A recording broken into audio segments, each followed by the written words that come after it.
प्रेम से बोलिए प्रिय भक्तगणों, देवों के देव महादेव की जय। श्रोताओं, आप सभी का दिन शुभ और मंगलमय हो। भगवान भोलेनाथ की कृपा आपके और आपके समस्त परिवार पर सर्वदा बनी रहे। श्रोताओं, आज वैशाख मास का सोमवार है। आज सोमवार की अष्टमी भी है। हिंदू धर्म में सोमवार की अष्टमी का काफी महत्व है। खासकर भगवान भोलेनाथ के भक्तों के लिए तो यह बहुत ही मंगल और शुभ दिन माना जाता है। आज के दिन सोमवार की अष्टमी होने के उपलक्ष्य में सोमवार का महत्व और भी बढ़ जाता है। आज के दिन जो भी साधक इस कथा का सच्चे हृदय के साथ रसपान कर लेते हैं, यदि आपने आज के दिन व्रत रखा है तो भी, नहीं रखा है तो भी, आज के दिन इस कथा का रसपान कर लेते हैं तो भगवान भोलेनाथ का आशीर्वाद अवश्य ही प्राप्त होता है और आपके सभी मनोरथ शीघ्र ही पूर्ण होते हैं। तो आइए ध्यान लगाकर रसपान करते हैं सोमवार के अवसर पर सोमवार की अष्टमी के दिन पावन एवं पौराणिक व्रत कथा। सोमवार की व्रत कथा के अनुसार अमरपुर नगर में एक धनी व्यापारी रहता था। दूर दूर तक उसका व्यापार फैला हुआ था। नगर में उस व्यापारी का सभी लोग मान सम्मान करते थे। इतना सब कुछ होने के बावजूद भी वह व्यापारी अंतर्मन से बहुत ही दुखी था, क्योंकि उस व्यापारी का कोई भी पुत्र नहीं था। इसी चिंता में वह अंदर ही अंदर घुटता रहता था और उसे हमेशा यह चिंता सताती रहती थी। दिन रात उसे एक ही चिंता सताती रहती थी। उसकी मृत्यु के बाद उसके इतने बड़े व्यापार और धन संपत्ति को कौन संभालेगा? सारा भार कौन संभालेगा? पुत्र पाने की इच्छा से वह व्यापारी प्रति सोमवार भगवान शिव की व्रत पूजा किया करता था। संध्या काल को व्यापारी शिव मंदिर में जाकर भगवान शिव के सामने घी का दीपक जलाया करता था। उस व्यापारी की भक्ति को देखकर एक दिन पार्वती ने भगवान शिव से कहा, हे प्राणनाथ, यह व्यापारी आपका सच्चा भक्त है। कितने दिनों से यह सोमवार का व्रत और पूजा नियमित कर रहा है। भगवान, आप इस व्यापारी की मनोकामना अवश्य ही पूर्ण करें। यह आपकी जिम्मेदारी है। आपको इसकी मनोकामना शीघ्र ही पूर्ण करनी चाहिए। भगवान शिव ने मुस्कुराते हुए कहा, हे पार्वती, इस संसार में सबको उसके कर्म के अनुसार फल की प्राप्ति होती है। प्राणी जैसा कर्म करते हैं उन्हें वैसा ही फल प्राप्त होता है। इसके बावजूद पार्वती माता नहीं मानी। उन्होंने आग्रह करते हुए कहा, नहीं प्राणनाथ, आपको इस व्यापारी की इच्छा पूरी ही करनी पड़ेगी। यह आपका अनन्य भक्त है।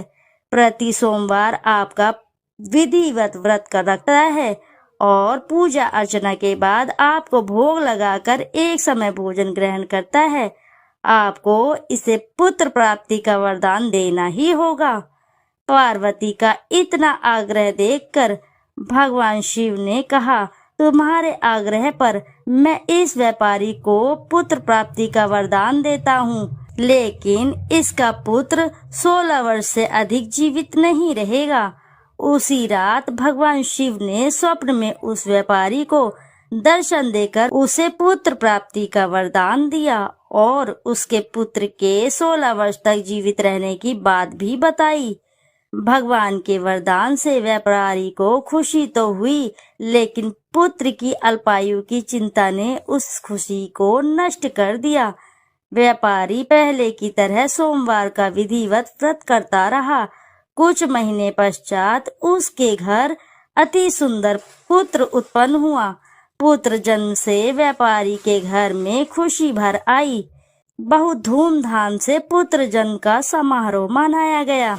व्यापारी को पुत्र जन्म की अधिक खुशी नहीं हुई, क्योंकि उसे पुत्र की अल्प आयु के रहस्य का पता था। यह रहस्य घर में किसी को नहीं मालूम था। विद्वान ब्राह्मणों ने उस पुत्र का नाम अमर रखा था। जब अमर 12 वर्ष का हुआ तो शिक्षा के लिए उसे वाराणसी भेजने का निश्चय हुआ। व्यापारी ने अमर के मामा दीपचंद्र को बुलाया और कहा कि मेरे अमर को शिक्षा प्राप्त करने के लिए वाराणसी छोड़ आओ। अमर अपने मामा के साथ शिक्षा प्राप्त करने के लिए चल दिया। रास्ते में जहाँ भी अमर और दीपचंद रात्रि विश्राम के लिए ठहरते, वहीं यज्ञ और ब्राह्मणों को भोजन कराते थे।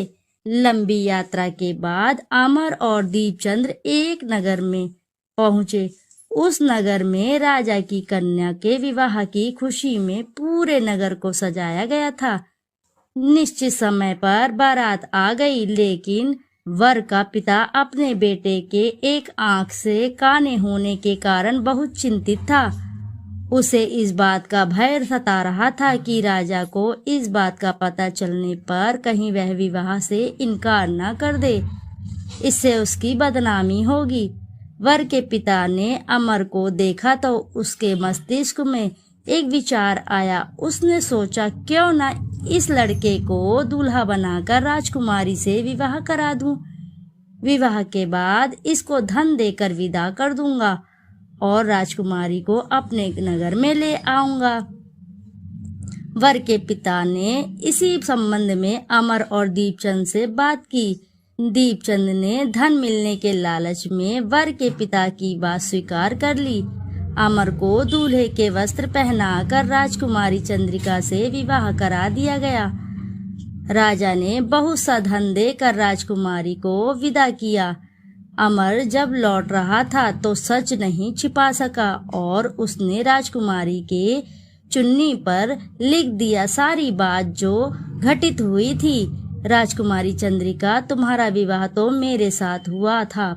मैं तो वाराणसी में शिक्षा प्राप्त करने जा रहा हूँ। अब तुम्हें जिस नवयुवक की पत्नी बनना पड़ेगा वह कान्हा है।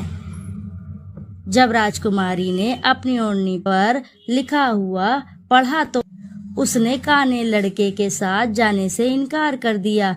राजा ने सब बातें जानकर राजकुमारी को महल में रख लिया। उधर अमर अपने मामा दीपचंद के साथ वाराणसी पहुंच गया। अमर ने गुरुकुल में पढ़ना शुरू कर दिया, अपनी शिक्षा ग्रहण करनी शुरू कर दी। जब अमर की आयु 16 वर्ष हुई तो उसने एक यज्ञ किया। यज्ञ की समाप्ति पर ब्राह्मणों को भोजन कराया और खूब अन्न वस्त्र दान किए। रात को अमर अपने शयन कक्ष में सो गया। शिव के वरदान के अनुसार शयन व्यवस्था में ही अमर के प्राण पखेरु उड़ गए। सूर्योदय पर मामा अमर को मृत देखकर रोने पीटने लगा। आसपास के लोग भी एकत्रित होकर दुख प्रकट करने लगे। मामा के रोने विलाप करने के स्वर समीप से गुजरते हुए भगवान शिव और माता पार्वती ने भी सुने। पार्वती जी ने भगवान से कहा, प्राणनाथ, मुझसे इसके रोने के स्वर सहन नहीं हो रहे। आप इस व्यक्ति के कष्ट अवश्य दूर करें। भगवान शिव ने पार्वती के साथ अदृश्य रूप में समीप जाकर अमर को देखा तो पार्वती जी से बोले, पार्वती, यह तो उसी व्यापारी का पुत्र है। मैंने इसे 16 वर्ष की आयु का वरदान दिया था। इसकी आयु पूरी समाप्त हो चुकी है। पार्वती जी ने फिर भगवान शिव से निवेदन किया, हे प्राणनाथ, आप इस लड़के को जीवित करें, नहीं तो इसके माता पिता पुत्र की मृत्यु के कारण रो रो कर अपने प्राणों को त्याग कर देंगे। इस लड़के का पिता तो आपका परम भक्त है, वर्षों से सोमवार का व्रत करते हुए आपको भोग लगा रहा है। पार्वती के आग्रह पर भगवान शिव ने उस लड़के को जीवित होने का वरदान दिया और कुछ ही पल में वह जीवित होकर बैठ उठा। शिक्षा समाप्त करके अमर मामा के साथ अपने नगर को चल दिया। दोनों चलते चलते हुए उसी नगर में पहुंचे जहां अमर का विवाह हुआ था, उस राजकुमारी के साथ। उस नगर में भी अमर ने यज्ञ का आयोजन किया। समीप से गुजरते हुए नगर के राजा ने यज्ञ का आयोजन देखा। राजा ने अमर को तुरंत पहचान लिया। यज्ञ समाप्त होने पर राजा अमर और उसके मामा को महल में ले गया और कुछ दिन उन्हें महल में रखकर बहुत सा धन वस्त्र देकर राजकुमारी के साथ विदा किया। रास्ते में सुरक्षा के लिए राजा ने बहुत से सैनिकों का भी साथ भेजा था। दीपचंद्र ने नगर में पहुंचते ही एक दूत घर को भेजकर अपने आगमन की सूचना भेजी। अपने बेटे अमर के जीवित वापस लौटने की सूचना से व्यापारी बहुत ही प्रसन्न हुआ। व्यापारी ने अपनी पत्नी के साथ स्वयं को एक कमरे में बंद कर रखा था। भूखे प्यासे रहकर व्यापारी और उसकी पत्नी बेटे की प्रतीक्षा कर रहे थे। उन्होंने प्रतिज्ञा कर रखी थी कि यदि उन्हें अपने बेटे की मृत्यु का समाचार मिला तो दोनों अपने प्राण त्याग देंगे। व्यापारी अपनी पत्नी और मित्रों के साथ नगर के द्वार पहुंचा। अपने बेटे के विवाह का समाचार सुन पुत्र वधू राजकुमारी चंद्रिका को देखकर उसकी खुशी का ठिकाना न रहा।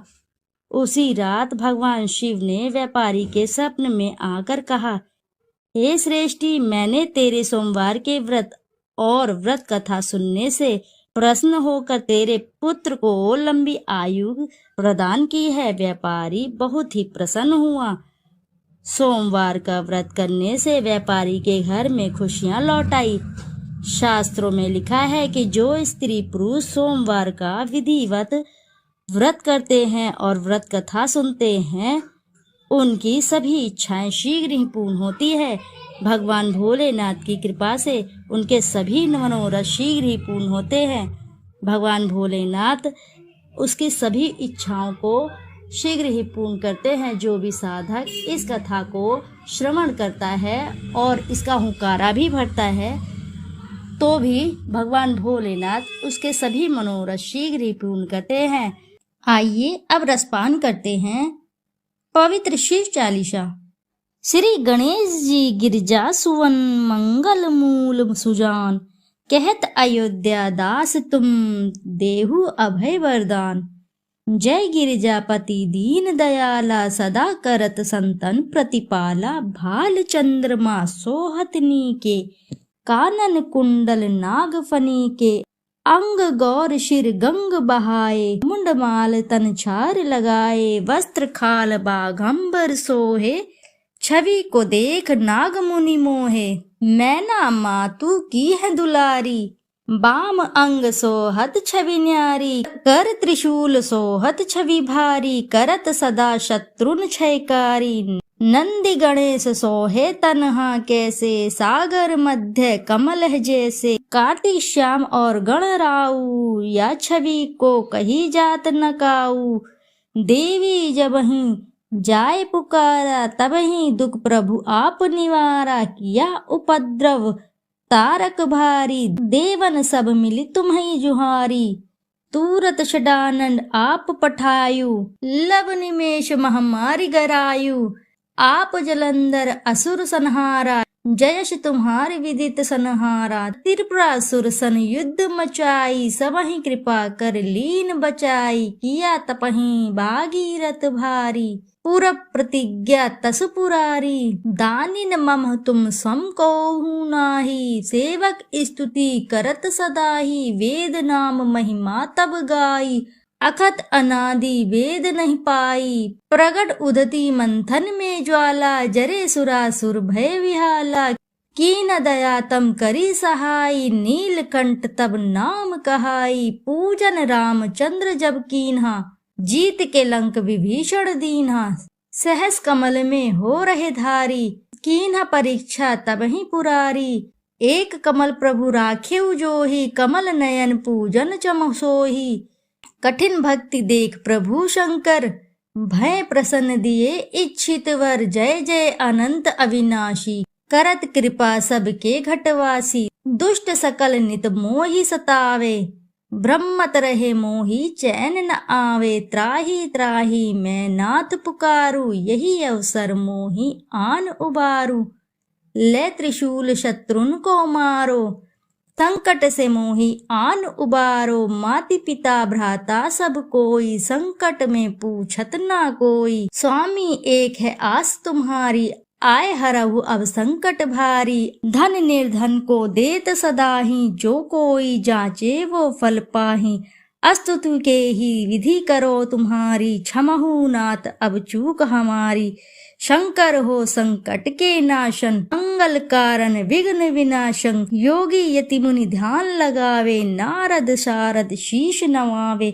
नमो नमो जय नमो शिवाय, सुर ब्रह्मादिक पार न पाए। जो यह पाठ करे मन लाई, ता पार होत शंभु सहाई। ऋनिया जो को ही हो अधिकारी, पाठ करे सो पावनहारी। पुत्रहीन कर इच्छा कोई, निश्चित शिव प्रसाद ते होई। पंडित त्रयोदशी को लावे, ध्यान पूर्वक होम करावे। त्रयोदशी व्रत करे हमेशा, तन नहीं ताके रहे कलेशा। दीप धूप नैवेद्य चढ़ावे, शंकर सम्मुख पाठ सुनावे। जन्म जन्म के पाप नसावे, अंतवास शिवपुर में पावे।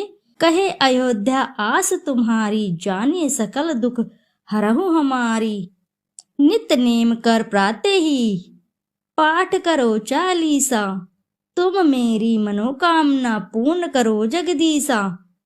मगसर छठी हेमंत ऋतु, सन्मत 64 जान। स्तुति चालीसा शिवहि, पूर्ण कीन कल्याण। इति शुभम। बोलो हर हर महादेव की जय। शिव शंकर भोलेनाथ की जय। प्रिय भक्तगणों, यदि आपको वीडियो अच्छी लगी है तो वीडियो जरूर लाइक करें, साथ ही चैनल को सब्सक्राइब करें। एक बार अपनी सच्ची श्रद्धा से कमेंट बॉक्स में जरूर लिख दें, हर हर महादेव, जय भोलेनाथ। भगवान भोलेनाथ का आशीर्वाद आप पर सदा बना रहेगा। नमस्कार श्रोताओं, फिर मिलते हैं आपसे ऐसी किसी नई कथा कहानी में। जब तक के लिए नमस्कार श्रोताओं।